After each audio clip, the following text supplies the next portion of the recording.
सास डाल डाल तो बहू पात पात। अंदर रसोई से जोर जोर से बर्तन पटकने की आवाज़ आ रही थी। लग रहा था जैसे रसोई में तूफान आ चुका हो सकता है कि शायद एक दो बर्तन शहीद भी हो गए हों। लेकिन बाहर बैठी मेघना को कोई फर्क नहीं पड़ रहा था। वो तो चुपचाप अपने मोबाइल में अपने दोस्तों के साथ चैट कर रही थी। अच्छे से जानती थी कि ये शोर क्यों हो रहा है। जब उसने कोई प्रतिक्रिया नहीं दी तो आखिरकार 15 मिनट बाद अपने आप ही सारा शोर बंद हो गया और उसके 1 घंटे बाद रसोई से हाँफते काँपते सीमा जी निकल कर आईं। एक तीखी सी नज़र उन्होंने अपनी बहू मेघना की तरफ डाली, पर मेघना तो उनकी तरफ देख भी नहीं रही थी। वो तो अपने मोबाइल में ही बिजी हो रही थी। ये देखकर पैर पटकती हुई सीमा जी अपने कमरे में जाकर बैठ गईं। बहू इतनी कठोर हो जाएगी इसकी उन्हें उम्मीद नहीं थी, नहीं तो पहले वो उन्हें परेशान होते देखकर खुद ही उठकर रसोई में आ जाती थी। आज मेघना और सौरभ के बीच में झगड़ा हुए पूरे 5 दिन हो चुके थे। 5 दिन से घर का माहौल बदल चुका था। दोनों एक दूसरे से बात तक नहीं कर रहे थे, लेकिन ना तो सौरभ और ना ही मेघना झुकने को तैयार थे। पर उसका खामियाजा तो सीमा जी भुगत रही थी। पर कहना गलत नहीं होगा कि सीमा जी अपनी ही गलती का कारण ऐसे भुगत रही थी। आखिर बेटे बहू में झगड़ा करा के उन्हें बड़ा मज़ा आता था, तो अब उस मज़े की सज़ा तो मिलनी ही थी। इस बार यह मज़ा इस रूप में उभर कर आएगा, ये तो उन्होंने सोचा ही नहीं था। मेघना और सौरभ की शादी को 1 साल हो चुका था। दोनों की लव मैरिज थी। हालांकि सीमा जी को मेघना बिल्कुल पसंद नहीं थी, पर कहीं बेटा छोड़कर चला ना जाए, ये सोचकर उन्होंने शादी के लिए हाँ कर दी। वो मेघना को बहू तो बना कर ले आई, लेकिन कभी दिल से उसे बहू ही ना मान पाई।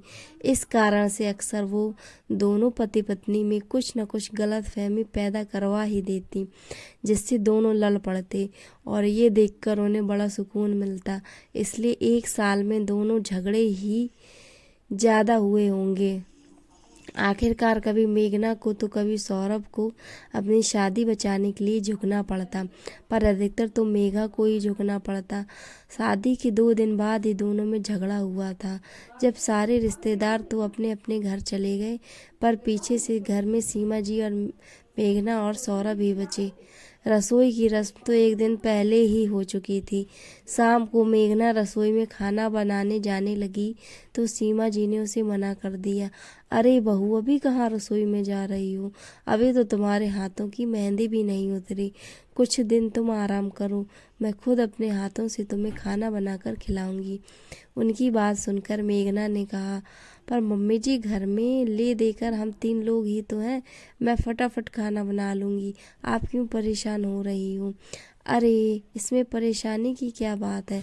अगर मेरी बेटी होती तो मैं अपनी बेटी की को भी तो बनाकर खिलाती। जा तू आराम कर, मैं खाना बना लूँगी। उनकी बात सुनकर मेघना अपने कमरे में आ गई। कुछ ही देर बाद सौरभ घर में आया तो सीमा जी सिर पर पट्टी बांधकर रसोई में से निकली। उन्हें सिर पर पट्टी बांधे देखकर सौरभ ने पूछा, क्या हुआ मम्मी, आपको सिर दर्द हो रहा है? फिर आप रसोई में काम क्यों कर रही हो? अरे बेटा, खाना तो बनाना ही था ना, लेकिन मम्मी अब तो बहू भी आ गई है, वो खाना बना लेती, आप क्यों बना रहे हो? बेटा, अब नई बहू से कैसे कहती कि तुम खाना बना लो, इतना तो उसे खुद। कहते कहते सीमा जी चुप हो गईं, पर उनकी ये बात जिस तरीके से वो सौरभ तक पहुंचाना चाहती थी, वो वैसे ही सौरभ तक पहुंच गई।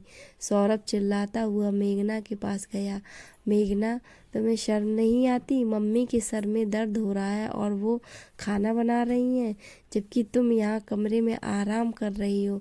क्या तुम खाना नहीं बना सकती थी? अरे पर मुझे क्या पता मम्मी जी को सिर दर्द हो रहा है, मैं तो खाना बनाने रसोई में ही जा रही थी, लेकिन मम्मी जी ने ही तो मुझे आराम करने के लिए कहा था। कह रही थी कि तुम नई बहू हो तो। अरे नई बहू हो तो क्या तुम्हारा इस घर के लिए कोई फर्ज नहीं है? फर्ज है या नहीं? तुम्हारे होते मेरी मम्मी परेशान हो रही हैं। तुम्हारी भी कोई जिम्मेदारी है या नहीं? मुझे तुमसे ये उम्मीद नहीं थी। सौरभ, तो तिल का ताड़ बना रहे हो। शायद तुम्हें कोई गलतफहमी हो गई है। अगर ऐसा है तो मैं जाकर खाना बना लेती हूँ। नहीं, मुझे तुम्हारे हाथ का खाना नहीं खाना। मैं बाहर से खाना मंगा लूँगा। बस छोटी सी बात का बतंगड़ बन गया और दोनों आपस में लड़ पड़े। पर ये देखकर सीमा जी को बड़ा मजा आया। रसोई में जाकर मेघना ने खाना तो बना लिया, लेकिन उस दिन सौरभ ने मेघना के हाथ का बना हुआ खाना नहीं खाया। अब तो वो आए दिन दोनों के बीच कोई ना कोई गलतफहमी पैदा करा ही देती और फिर खुद बैठकर तमाशा देखती। दोनों के सामने ऐसी मासूम सी बन जाती जैसे उन्हें कुछ पता ही ना हो कि क्या बात हुई है। पर इसका असर अक्सर यही होता कि सौरभ मेघना के हाथ का बना हुआ खाना छोड़ देता और जब तक मेघना आगे होकर माफ़ी नहीं मांग लेती तब तक या तो वो बाहर से खाना लाकर खाता या फिर सीमा जी अपने हाथों से उसे खाना बनाकर खिलाती। अब सीमा जी को परेशान होता देखकर मेघना खुद ही 1-2 दिन में माफ़ी मांग लेती। पर धीरे धीरे मेघना को अब समझ में आने लगा था कि ये सब सीमा जी का करा धरा होता है और वो दोनों पति पत्नी बेवजह एक दूसरे से बस बेवकूफ़ों की तरह लड़ते रह जाते हैं। अभी 5 दिन पहले कोई भी बात नहीं थी। वो शाम की तरह ही थी। सौरभ उस दिन जल्दी ऑफिस से फ्री हो गया तो उसने मेघना को फ़ोन कर कहा, तुम जल्दी से तैयार हो जाओ, हम मूवी देखने चलेंगे। बस मैं थोड़ी देर में ही आता हूँ। उसकी बात सुनकर मेघना ने फ़ोन रखा और फटाफट रसोई में सीमा जी के लिए खाना बनाने चली गई। मेघना को रसोई में जाते देखकर सीमा जी ने पूछा, अरे बहू, आज इतनी जल्दी रसोई में? हाँ मम्मी जी, सौरभ का फ़ोन आया था। उसने मूवी देखने का प्लान बनाया है तो सोचा कि आपके लिए तो खाना तैयार कर दूं। हम लोग तो शायद बाहर खाकर आ जाएं। उसकी बात सुनकर सीमा जी बोली, तुम रहने दो बहू, मैं ही अपने लिए कुछ बना लूँगी। मेघना उनकी बात सुनकर रसोई से बाहर जाने को हुई पर फिर कुछ सोच कर वहीं रुक गई। नहीं नहीं मम्मी जी, आप क्यों परेशान होती हैं? मैं ही खाना बना देती हूँ। आप बताइए आपको क्या खाना है? मैं तो कुछ हल्का सा ही खाना चाहती हूँ। तुम एक काम करो, तुम खिचड़ी बना दो। मेघना ने फटाफट से कुकर में खिचड़ी चढ़ा दी और तैयार होने कमरे में आ गई। तब तक सौरभ भी घर पर आ गया। सीमा जी को रसोई से निकलते हुए देखकर उसने सीमा जी से पूछा, क्या हुआ मम्मी, आप रसोई में क्या कर रही हो? कुछ नहीं बेटा, अपने लिए खिचड़ी तैयार कर रही हूँ। अब तुम लोग तो बाहर घूमने जा रहे हो इसलिए खिचड़ी ही खाऊंगी। क्यों मम्मी, आपको जो खाना है वो खाओ, आखिर आपका घर है। नहीं तो मेघना से बनवा लेती। बहू तो तेरा फ़ोन आते ही तैयार होने कमरे में चली गई, इसलिए मैं अपने लिए खिचड़ी ही बना रही हूँ। सीमा जी ने दुखी होते हुए कहा। ये सौरभ को बिल्कुल अच्छा नहीं लगा और इतनी सी बात का उसने बतंगड़ बना दिया और तब से सौरभ और मेघना के बीच झगड़ा चल रहा है। पर हर बार ये झगड़ा 1 या 2 दिन में ख़त्म हो जाता था, इसलिए सीमा जी को परेशानी नहीं होती थी। लेकिन इस बार तो मेघना झुकने को तैयार नहीं थी। जानती थी कि सब सीमा जी का करा धरा है, इसलिए 5 दिन से ऊपर हो गए। झगड़ा खत्म होने का नाम नहीं ले रहा और हर बार की तरह सौरभ मेघना के हाथ से बना खाना नहीं खा रहा। अब रोज रोज तो बाहर का खाना पचता नहीं तो मजबूरन सीमा जी को ही खाना बनाना पड़ रहा है। पहले दिन तो खाना बाहर से ही आ गया था पर अब पूरे 4 दिन हो गए उन्हें रसोई में सुबह शाम खाना बनाते हुए। मेघना के आने के बाद काम करने की आदत तो वैसे भी छूट गई। तो अब पसीने छूट रहे थे। जैसे ही सौरभ घर पर आया उसने सीमा जी को आवाज़ लगाई, मम्मी बहुत ज़ोर से भूख लग रही है, जल्दी से खाना लगा दो। फिर एक नज़र मेघना की तरफ देखा और चुपचाप मुंह फेर कर कमरे में चला गया। सीमा जी भुनभुनाती हुई अपने कमरे में से आईं और सीधे रसोई में चली गईं। तब तक सौरभ भी चेंज करके बाहर आकर डाइनिंग टेबल पर बैठ गया। इतने में सीमा जी अंदर रसोई से खाने के बर्तन लेकर आईं और डाइनिंग टेबल पर जोर से पटकते हुए बोली, कब तक चलेगा तुम दोनों का ये ड्रामा? परेशान हो गई हूँ मैं। अरे इस उम्र में मुझको काम करना पड़ रहा है तो क्या फ़ायदा तुम दोनों बेटे बहू का।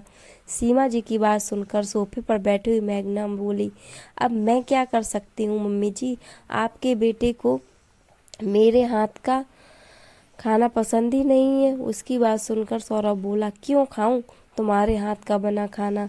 जब तुम्हारे होते मेरी मम्मी को परेशान होना पड़ता है। तुम्हें सिर्फ अपना स्वार्थ दिखता है, लेकिन ये परिवार नहीं। अच्छा, मैंने ऐसा कौन सा स्वार्थ दिखाएगा, बताओगी मुझे? उस दिन जब हमें मूवी देखने जाना था तो मम्मी के लिए खाना नहीं बना सकती थी? एक बार उनसे पूछ नहीं सकती थी कि मम्मी जी आपको क्या खाना है, मैं आपकी पसंद का कुछ बना देती हूँ? लेकिन नहीं, तुम्हें तो फटाफट बस तैयार होने की पड़ी थी। पीछे मेरी मम्मी अपने लिए खिचड़ी बना रही थी। शर्म आनी चाहिए तुम्हें। अच्छा मम्मी जी, खिचड़ी किसने बनाई थी? अचानक मेघना ने सवाल सीमा जी से किया। बहू तूने ही तो बनाई थी।